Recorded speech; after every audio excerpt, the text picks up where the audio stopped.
Welcome back. President Trump has been getting a lot of heat for not punishing Saudi Arabia for the murder of Washington Post columnist Jamal Khashoggi. But that didn't stop him from thanking the Saudis today. He tweeted, "Oil prices getting lower. Great. Like a big tax cut for America and the world. Enjoy. $54 was just $82. Thank you to Saudi Arabia. But let's go lower." We should point out that the tweet is actually a bit misleading because he's quoting from two different oil price metrics. Regardless, the president yesterday said getting tough with the Saudis would actually hurt American interests. And as a result, he's getting heavy criticism from both the left and the right, including from one of his staunchest supporters, South Carolina Republican Senator Lindsey Graham. So did the president make the right call here? We'll debate it. Joining me now, former CIA officer and president of Diligence LLC, Mike Baker. It's good to see you, Mike. Happy Thanksgiving.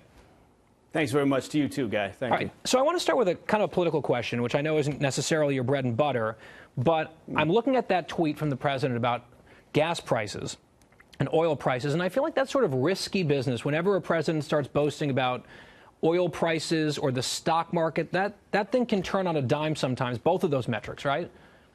Yeah, it certainly can. Look, the world's not as simple as just saying, hey, low gas prices, great, we're saving money at the pump, because there's a sweet spot for the price of oil in the world and for the U.S., and it's not, when it starts tanking and in terms of our own economy. So, yeah, any president has to be careful, but we all know, look, President Trump is not exactly, delicate with his social media messaging.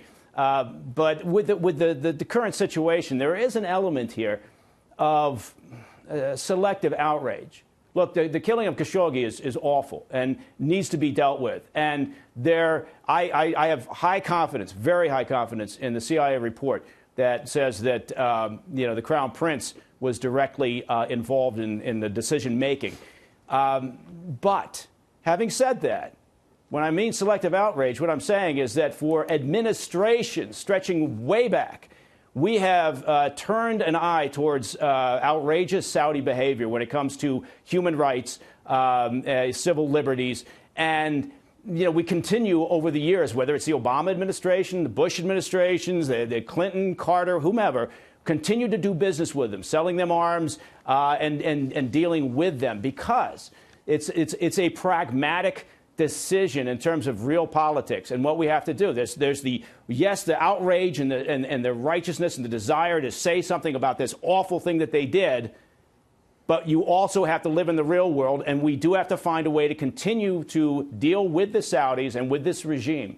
Yeah. Well, I mean, look, that's true, and your point's well taken, except we've at least gone through the motions of tipping our cap to American values rather than just explicitly saying, well, here's the calculus, so whatever. You do you. This is a strategic alliance that we need, so I guess it's sort of fine. You used the term high confidence in that previous answer, and it seems like you have high confidence in the CIA's judgment, but the president doesn't. He's sort of saying we don't really know. You were at the CIA. The CIA has assessed with high confidence that MBS knew about this or ordered this assassination, this murder. What does that mean? It's like a technical question. When the CIA says we say this with high confidence.